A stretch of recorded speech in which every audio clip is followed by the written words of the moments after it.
Hi guys, welcome back. So sorry for all the technology issues we're having today. My phone is overheating. I'm not even on the camera. There's a lot of different aspects that are not going right today. But thank you for staying tuned in. We will again load all these videos up. For any questions that you have, don't hesitate to contact us. Make sure you call us at +84 28 44 50 8999. I say the +84 for any international viewers. And you can also email us at info@studenter.vn. All of this will be in the links below. And let's go ahead and continue. So sorry about what just happened. Let's go ahead and continue on. Well, we just improvise. Human elements, problem-solving skills. Exactly. And going back to the question we were at. Yeah. So we were talking about large data sets and how everything in kind of businesses is all about data. It's all about numbers. It's all about, okay, we take all this statistics, we take all this information, and how do we analyze it? Considering that's the trend and that's how things are moving, do you think that all students, regardless of what major they're in, if they're business students or whether they're hospitality students, do you think that they should continue to take some side technology courses to stay up to date, or what's your opinion on this? So speaking of big data, we just launched our big data management degree at the master level. So if this is kind of like where you're interested, definitely we have a major in big data management that you can pursue at IUBH. But to answer your questions, I think today we live in a technological driven world. And no matter what you do, you have to be sensitive to what is happening on the technology aspect of it. So, for example, in hotel industry today, the price of a room is a commodity, right? Price of a flight ticket is a commodity. The service provider don't determine the price anymore. It's the market that determines the price. Sure. So in that industry, there's a huge data analyst, price analyst that actually works there.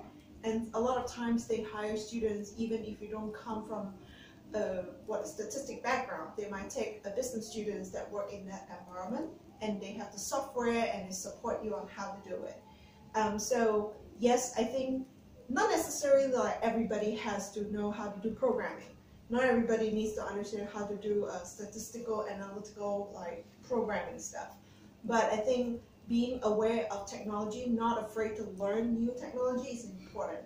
For example, if you're in sales, knowing how to do a customer relations management system, it's very important. And that's quite intuitive for that aspect. Okay. So it's definitely kind of, we're moving towards lifelong learning. Yeah, continuous learning. I learned from my 16-year-old niece about social media. Sure. Whatever she adopted, I have to adopt the same type of Sure. But if we have a foundation, then it's easier to kind of maintain that kind of currency. Guys, let's listen to Uyen for the translation. Khi mà công nghệ càng phát triển thì việc mà dùng đến các thông tin dữ liệu, các con số và việc phân tích nó ngày càng trở nên cần thiết hơn. Thì câu hỏi đặt ra ở đây là liệu các sinh viên, đặc biệt là sinh viên quốc tế, sinh viên Việt Nam có ngoài chương trình học chính của mình còn có nên học thêm những cái khóa, những cái lớp học riêng về công nghệ hay không? Thì để đề cập đến vấn đề đó thì cô cũng có nhắc đến là trường IUBH có một cái khóa học rất là hay, đó là khóa học thạc sĩ quản trị và phân tích dữ liệu. Thì ở cái khóa học này các bạn sẽ được học những cái kỹ năng cần thiết để làm việc trong cái môi trường công nghệ mới. Ngoài ra thì nếu như các bạn đọc báo chí tin tức nhiều thì các bạn sẽ hiểu ra được là để một cái bạn sinh viên mới ra trường để có thể gọi là làm sáng bản thân mình trong cái hồ sơ xin việc thì các bạn phải nắm bắt kịp xu hướng công nghệ. Ví dụ giống như trong ngành quản trị du lịch nhà hàng khách sạn thì tất cả các giá về giá một món ăn, giá phòng, giá vé máy bay thì người chủ không phải là người được đưa ra quyết định nữa, mà tất cả những cái con số đó, những cái giá cả đó được quyết định dựa trên các thông tin dữ liệu có sẵn và đã được phân tích. Vậy thì cái câu hỏi đặt ra ở đây là liệu các sinh viên kinh tế tốt nghiệp ra có thể đi làm ở lĩnh vực này hay không? Khi mà công nghệ ngày càng phát triển thì câu trả lời là có. Khi các bạn học kinh tế, các bạn cũng vô hình dung được đào tạo, được rèn luyện các kỹ năng về phân tích, phán đoán tình hình. Thì với những kỹ năng đó thì nếu các bạn chỉ cần chịu học hỏi thêm, sử dụng các phần mềm có sẵn, các bạn có thể làm việc được trong tương lai. Alright, thank you very much. So let's go towards your understanding of the markets a little bit more in Germany and Ireland. I know that Germany is an aging population and that they are looking for skilled workforce. And same in Ireland.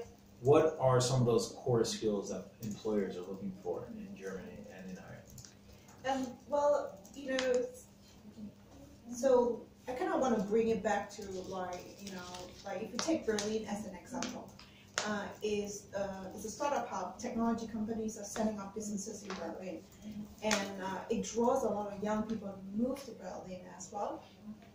And when it's a tech business, a lot of times it's a global business. Yeah. When it's a global business, then they need people who comes from a multicultural background, who are multilingual, because a lot of times they serve beyond just the German market. They serve the international market. So, you know, the international students' profile becomes attractive to this market. Secondly, you know, we need a lot more young talent to just join the workforce to support the continual growth of the economy. And then third part, I would say, you know, whenever you move to a new country, you know, for international students, if your intention is to get a job post-graduation in Ireland or in Germany, it's smarter to target a job that you're different from, you know, the populations in Germany. So try to identify what you can offer that a typical German candidate cannot offer to this market. That's how you find your niche. And it's logical, right? If I can hire a German to do this job, why should I take a higher risk to hire a foreigner? Sure, but I'll hire you because you offer something that is unique, that, you know, that's a good match to my business needs. Okay, okay. I understand. So people are, of course, hiring skill sets they need, and you're saying students should base their employment search based on more or less the city and the demand for the region. Well, it depends too, but also think about, you know, your ability to come to a new culture, learn to adapt, learn to problem solve, be independent, finding resources in a place that you have no friends, no family. That is a skill set itself. Sure, right? Sure. And I think a lot of times multinational companies who like to send their employees all over the world are looking for people with that kind of background. Because if I know that, you know, you grew up in Vietnam, you live in Germany, and you study, you live, and you work there for a few years, and you succeed at that process, then I know I can send you to another country, and then you're probably going to stay there and be successful, and that's good for the company. I got it. So the fact that they can adapt equals reliability in the future. Right. Okay, very cool. Lian, if you would like to translate that as well. Nếu như các bạn có tìm hiểu thông tin thì các bạn sẽ biết là Đức là có quốc gia có dân số đang già đi, và các ngành nghề đặc biệt là lao động nghề thì đang rất là cần thiết. Như vậy thì học cái nhóm ngành nào mà có thể gọi là đảm bảo về khả năng việc làm của mình sau này, nhất là khi các bạn đang theo học tại Berlin, thì Student International Việt Nam và cô đại diện của trường IUBH cũng muốn nhấn mạnh một lần nữa, Berlin là thành phố là cái nôi của khởi nghiệp. Thì chính vì vậy mà tất cả các nhà khởi nghiệp trẻ, những nhà khởi nghiệp tương lai từ khắp nơi trên thế giới đều đổ về Berlin để xây dựng cái công ty sự nghiệp của họ. Điều đó đồng nghĩa với việc là Berlin có một cái nền kinh doanh kinh tế toàn cầu, và sau này các nhu cầu về tuyển dụng thì họ cũng sẽ cần những sinh viên quốc tế nhiều hơn để làm ở những cái thị trường đa quốc gia. Đối với các bạn sinh viên quốc tế, đặc biệt là các bạn sinh viên Việt Nam, thì các bạn quên rằng mình có một cái thế mạnh rất là đặc biệt là mà các sinh viên Đức khác không có, hoặc là các sinh viên bản địa khác không có, đó là khả năng thích ứng của các bạn. Đối với những bạn sinh viên mà các bạn đã, ví dụ giống như đó giờ các bạn sống ở Việt Nam, nhưng các bạn khi đến Đức các bạn có thể sống hòa nhập được, thì đó là một cái kỹ năng mà không phải ai cũng có, và điều đó là một cái thế mạnh rất lớn mà các nhà tuyển dụng cần ở các bạn. Khi họ đọc vào một cái profile, một cái bản hồ sơ lý lịch như vậy, họ sẽ hiểu được là một cái bạn sinh viên với những kỹ năng như thế này, các bạn có thể sống và hòa nhập rất nhanh ở một cái đất nước khác, và họ có thể tin tưởng hoàn toàn vào năng lực của các bạn. Okay, what a mouthful.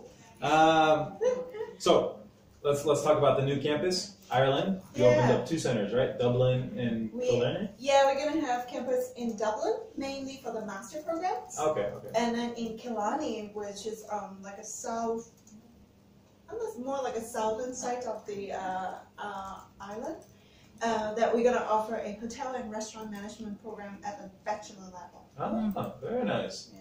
And Ireland is always flooded with tourism, so there's always going to be tons of opportunities. I mean, the reason why we set up our campus in Killarney is because of the tourists that goes every year in the summer, and it's, you know, a good place to start a hospitality program.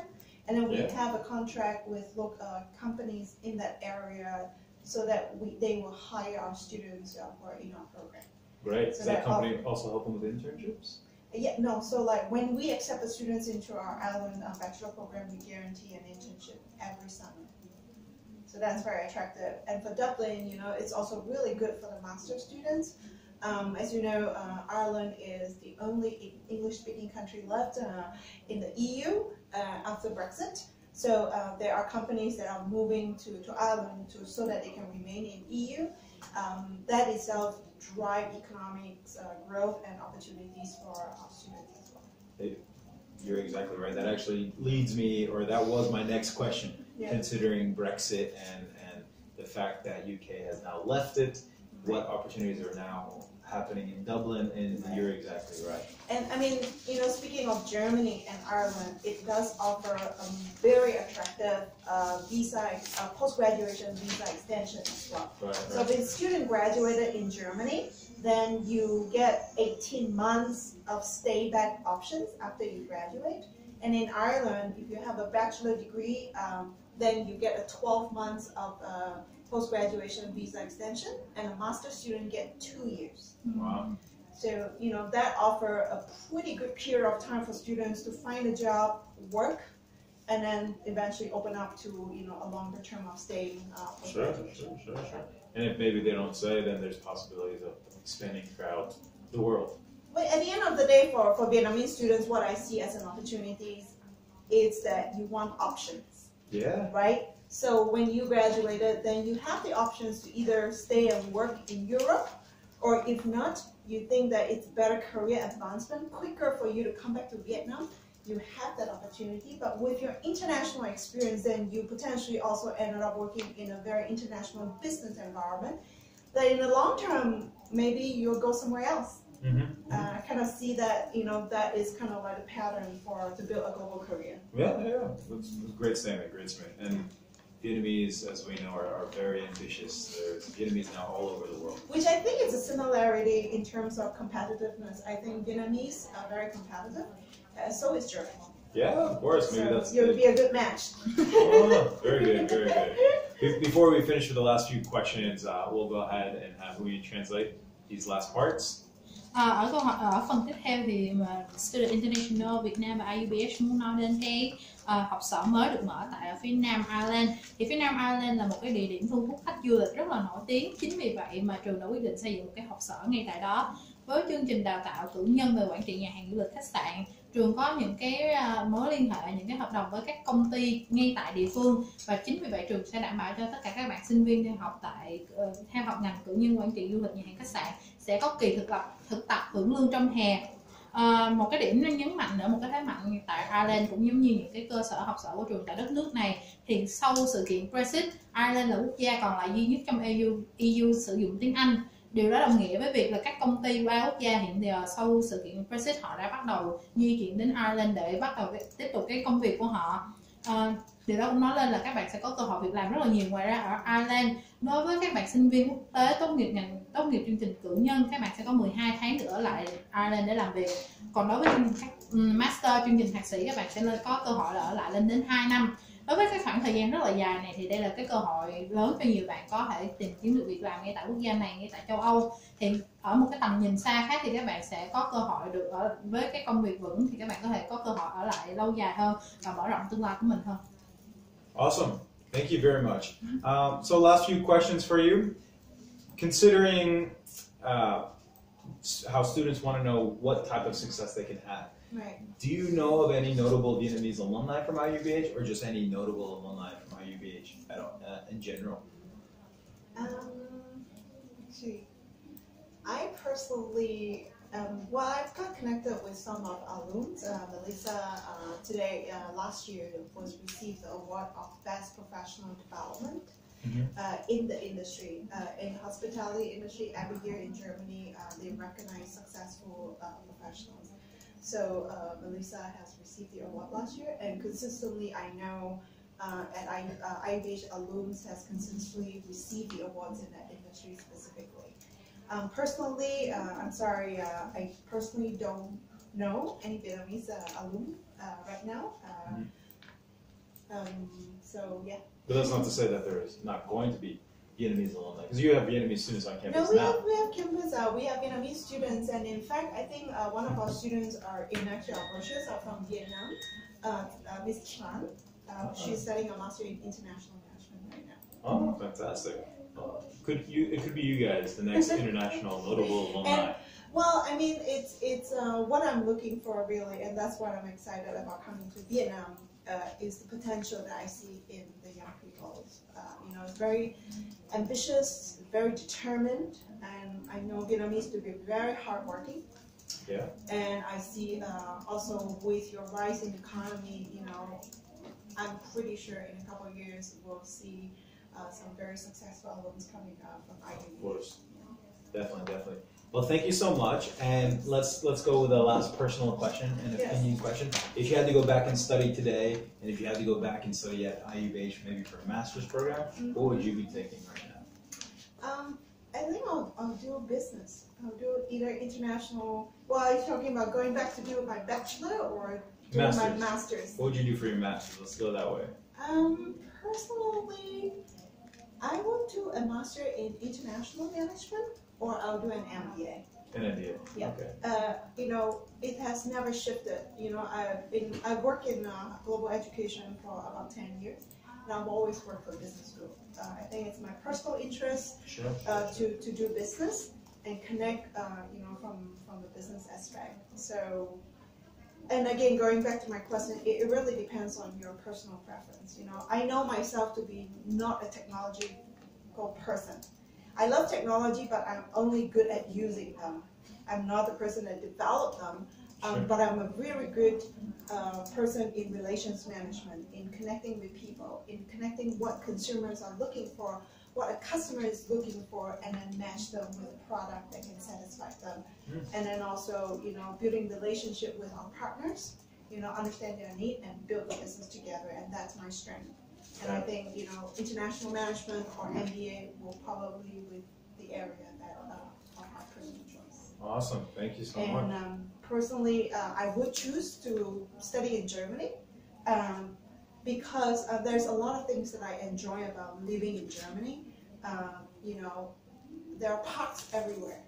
On Sunday, everybody go to the parks and relax and just chill because all the stores are closed. Everybody is supposed to spend time together. The transportation systems are very reliable. 97% of the time it comes when it says it's going to come, and the 3% times that it's 2 minutes late, most Germans will complain about it. And I think I live in Berlin, so it's very diverse. It's a very international city. I meet people from all over the world, and there's a lot of young people. You take your bicycle everywhere, and it's very affordable. Very affordable to live in Germany and Ireland in general, and our education require a much more affordable investment. I think I would choose to study in Germany. Wow. Thank you so much for your honest opinion and your personal statement on the matter. Thank you guys so much for tuning in, and we're going to go ahead and give you the last bit of translation for today. However, before we do, if you have any questions for Tyng, please don't hesitate to contact us, and we'll relay your questions directly to her. And if you have any in-depth questions about how to study abroad and or how to get to Germany, please don't hesitate to email us, and we'll go ahead and develop a program for you. All right, guys, we're going to let Uyen have the last line before the evening closes. Thì cô Tyng, đại diện của trường IUBH, cũng nhắc đến một cụ sinh viên rất là nổi bật tại IUBH, đó là chị Melissa, là người vừa mới tốt nghiệp năm ngoái chương trình thạc sĩ. Thì Melissa được trao tặng giải thưởng là nhà chuyên gia trong phát triển lĩnh vực tốt nhất tại Đức hiện nay, tại vì ở quốc gia này thì mỗi năm họ đều có những cái lễ trao giải cho những cái lĩnh vực nhất định. Thì ngoài ra thì các chương trình mà trong chương trình học ở đó là lý do tại sao cô Tyng cũng rất là muốn đến Việt Nam để tìm hiểu các sinh viên Việt Nam, tại vì cô thấy được cái sự tương quan giữa sinh viên Việt Nam và sinh viên Đức, đó là họ đều có sự tham vọng trong sự cầu tiến trong tương lai, đều chăm chỉ và đam mê ở những gì mà mình làm. Ngoài ra thì cô Rashi cũng có đặt một cái câu hỏi rất là mang tính rất là đặc biệt dành cho cô, đó là nếu cô có thể quay lại để chọn cái chương trình thạc sĩ mà mình muốn học thì cô sẽ học chương trình gì. Thì cô Tyng cũng có chia sẻ là làm việc trong lĩnh vực giáo dục suốt 10 năm và làm việc cho những cái trường quốc tế, thì cô nhận ra là những cái tấm bằng về thạc sĩ về quản trị toàn cầu, Master International Management, hoặc là bằng thạc sĩ MBA, thì hai cái chương trình học này chưa bao giờ là không cần thiết. Đặc biệt là khi mà các bạn làm trong lĩnh vực kinh doanh, kinh tế, làm về selling, thì các bạn sẽ cần phải hiểu rõ một con người cần những gì và họ muốn những gì để đem đến những sản phẩm cần thiết cho họ. Ngoài ra thì cô cũng chọn sẽ đi học thạc sĩ ở Đức, tại vì Đức nổi tiếng với những cái công viên là ở khắp mọi nơi, lối sống của họ cũng rất là lành mạnh, và gần như là mỗi cuối tuần thì các bạn đều có thể thấy người dân nước Đức họ thư giãn ở ngay công viên và trò chuyện với nhau. Đặc biệt ở Đức thì đặc biệt là ở Berlin là có một cái phương tiện và hệ thống giao thông cực kỳ tốt. 97% là các phương tiện giao thông sẽ đến đúng giờ theo cái lịch trình của họ, và chỉ có 3% là họ sẽ đến trễ thôi, và có đến trễ thì cũng chỉ đến trễ khoảng 2 phút. Ngoài ra thì Berlin là một cái thành phố rất lớn, có sự đa dạng văn hóa rất là cao. Chính vì vậy các bạn sẽ cảm thấy là như mình đang được ở nhà và dễ hòa nhập với mọi người xung quanh hơn. Sau buổi hội thoại với cô Tyng, đại diện trường IUBH ngày hôm nay, thì nếu như các bạn có nhu cầu tìm hiểu thêm về trường, về chương trình học cũng như về quy trình làm visa đi du học ở Đức, ở Ireland, thì đừng ngần ngại liên lạc với lại Student International Việt Nam để được tìm hiểu hơn. Thank you so much. Thank you guys very much, and have a good evening. See you next time. Bye bye.